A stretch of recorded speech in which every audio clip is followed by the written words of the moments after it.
The risk of loss in trading futures and options can be substantial. Therefore, only genuine risk funds should be used in such trading. Futures and options may not be a suitable investment for all individuals, and individuals should carefully consider their financial condition in deciding whether to trade. Option traders should be aware that the exercise of a long option will result in a futures position. Information herein has been obtained and prepared from sources believed to be reliable. Comments contained in these materials are not intended to be solicitation to buy or sell any of the commodities mentioned. Past performance is not indicative of any future performance. Opinions expressed here are the opinions of the author only, and not the opinion of any firm the author may be affiliated or associated with.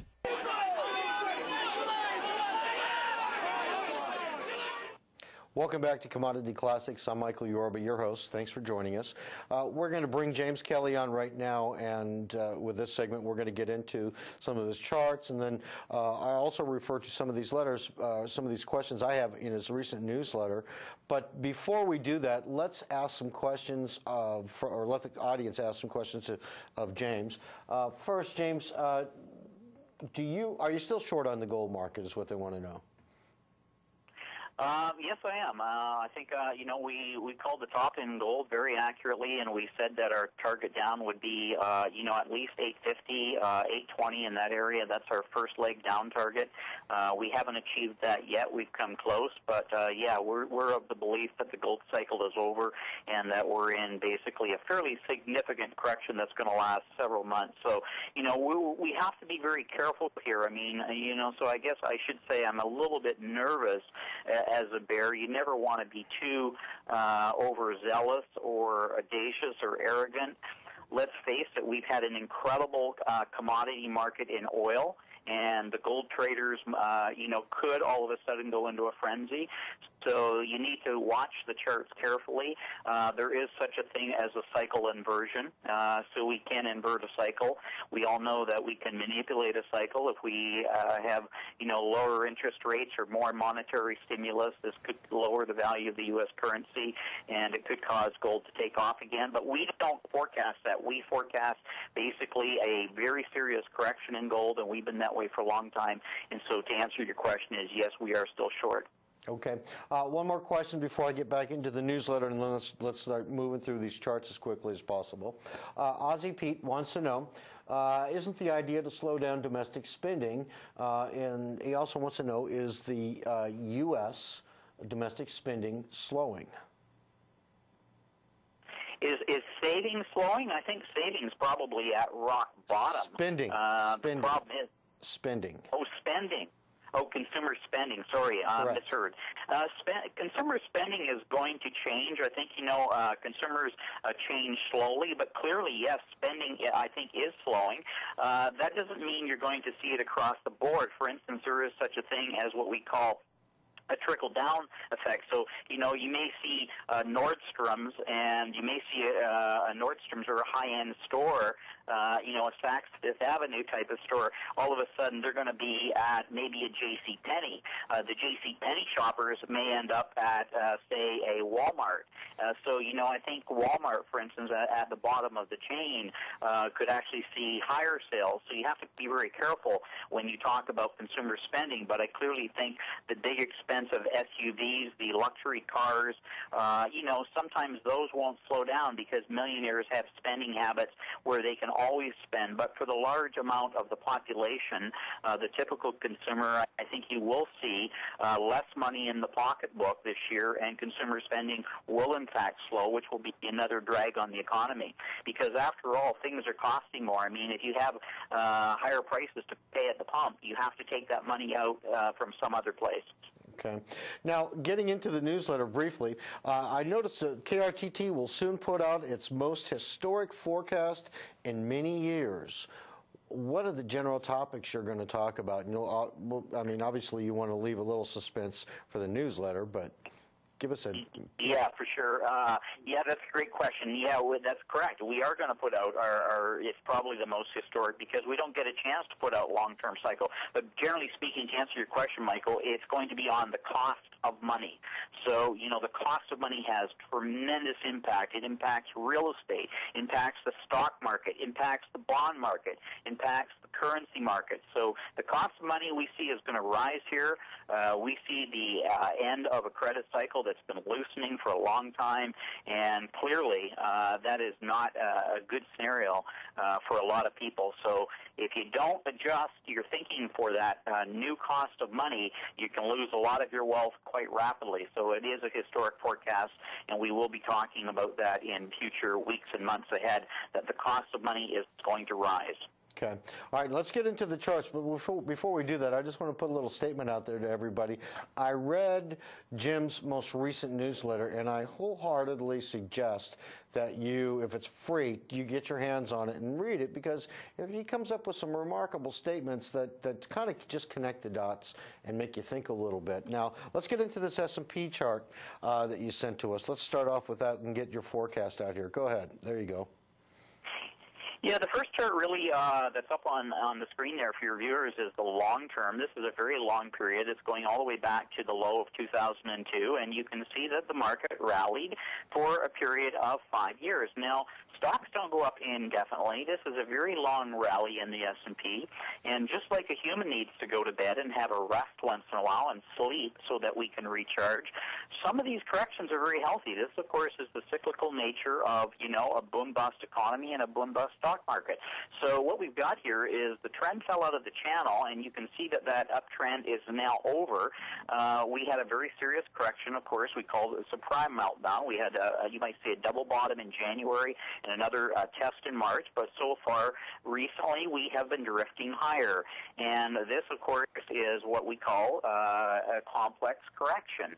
In other words, there's been a lot of gyrations. The market's gone up and down a lot, but we believe that we're into a complex top and a complex correction, and basically what lies ahead is probably the next leg down. And in Elliott terms, we might call that a C wave, and therefore people should be prepared that sometime over the next few weeks or the next month that we're going to start to initiate. Now, last week, as it turned out, and I think, this is in line with what I said on the last show I was on in late April, Michael, and I said I was bearish and that there was a cycle coming up. And last week it turned out to be the worst week for the Dow, the NASDAQ, and the S&P. The Dow lost 3.9% last week. So it was the worst week in, basically the last 3-4 months. And certainly this is a warning that the market has peaked here short term and is running into some overhead resistance. So we would look to be continued bearish. And we've been bearish, of course, since last October in the equity markets, saying we're in for a cyclical correction. Okay. One last question on the shout box, or not one last one, but one real quick one. If you're short gold, do you see the U.S. dollar recovering, and to what level? The U.S. dollar is a real hotbed topic right now, and making a long-term call on it right now in the last few trading sessions has been very, very weak. We believe the U.S. dollar is posed to go up. So we will say that our long-term, our intermediate forecast is that the U.S. dollar is going to get to a point where it's so oversold and so cheap that people will basically have to, and of course as the Fed has to tighten and will be forced to tighten whether they want to or not, by their own bankers, by inflation, we think the U.S. dollar will start a recovery process. So our long-term intermediate forecast, or our intermediate forecast, would be bullish. Now, short-term, having said that, a lot could happen. It's a very precarious scenario here right now, and every Fed meeting, I would say the next couple of Fed meetings are going to be critical. And if Bernanke and Paulson screw up, we could have a little run, a mini run on the dollar down, which could, you might say, reinflate the euro, reinflate the Canadian dollar, the Aussie dollar, the yen, and the U.S. dollar could weaken temporarily, but we would call that sort of the short-term volatility, the short-term trend. But long-term, we're looking more bullish, which, of course, is bearish for gold, which is also in line with our intermediate correction. Okay, real quick, before we go on to the Dow, finishing up the S&P, do you have a target for C, wave C? Well, I guess technically speaking, if you use Elliott terms, it's somewhere down around 1100 on the C wave. That's assuming that you use the theory of A and C are usually equal, the rule of one, as we call it in Elliott wave theory. That's not always true. We could do something greater than that. Right now, I wouldn't be too caught up in actual targets, but the correction could be serious and money could be lost for anybody who decides that it would just be a little bump. I don't think there's going to be a little bump. I think it would be a serious leg down when it materializes, so I wouldn't play around with it, but clearly it could be certainly down in the 1100 range longer term. Okay, let's go on to the Dow 30. Okay, the Dow basically is sort of zooming in. It's sort of like taking a microscope and blowing up the short-term trends. And, you know, this is in line with our CIT on the chart, which your readers won't be able to see, but those vertical stripes are changes in trends. And we forecast a change in trend to come around this time. And we made that forecast quite some time ago. But the point being is we are seeing the first part of a change in trend. You've got the MACD indicator at the bottom. And you can see basically the rising wedge. And it looks to us like the downtrend is going to, you know, resume. And you can see that the major trend, the important thing for your audience is to know what's the major trend and what's the reaction. And really what we've seen here in recent weeks or recent trading sessions that you might say rally was really, in our opinion, a sucker's rally. It was really a rebound market. But now it looks to us like we're going to turn down again. Now, that's not to say we could be bullish this week. We can, in fact, our short-term trends could even be bullish for another week or two. But we think that throughout the summer that you're going to see more of a bear trend down, and that leg down will come. In other words, we're looking for a low sometime this summer, the same as we've got an inverted market in commodities. So the high in commodities is actually going to create a low in equities sometime this summer. So we would be bearish here, and it looks to us like the downtrend is initiating at this point. Okay, we've got about a minute left. Let's go into the crude oil and see what we've got. Okay, well, the crude oil market, as we said in the last show, this is a real bad place for a typical investor, despite all the propaganda. Risk-reward ratio is really important for an investor or a trader to know how much you can make versus how much you can lose. The risk-reward in the runaway crude market is really dangerous. It's a terrible risk-reward for being long. Anyone who's long we think is outright stupid. The market is definitely a runaway market. The market has been largely controlled. This is an amazing market, as I pointed out in my newsletter. Why haven't the Saudis sold forward? Not a single big producer in the world. There's basically at least 10 countries that produce 1 billion barrels of oil a year, and countries like Saudi Arabia, the biggest one, of course, they're up in the 3 to 4 billion range. If you took all the oil in the next 2 years on the NYMEX trading, even if one of those guys, if the Saudis shorted against the oil market, they could take out every single contract with about 4 months production. So why no seller has sold forward? To me, it's a sign of intervention and manipulation and price control. So this is a market that could collapse. In other words, what George Soros said yesterday, we've been forecasting for some time. Very dangerous market. We see the short side is better than the long side. Okay. All right, now on the left side of that chart, you've got some numbers, 137, 144, and 150. What do those numbers mean?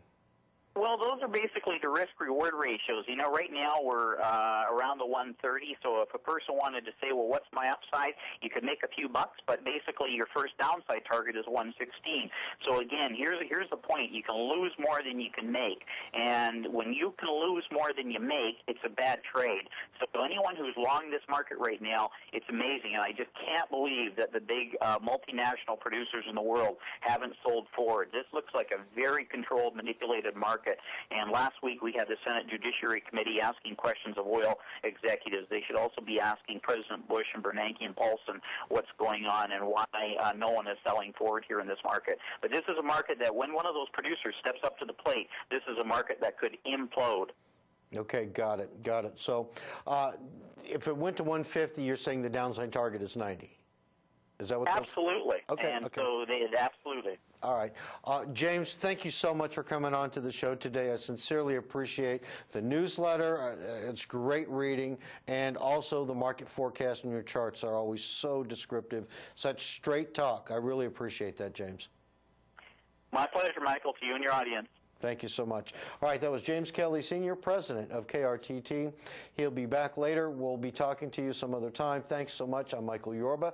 Up next is John Netto, Triple Witch Investment Management and Metals Management, excuse me. I'm Michael Yorba, your host. We'll be right back after this message.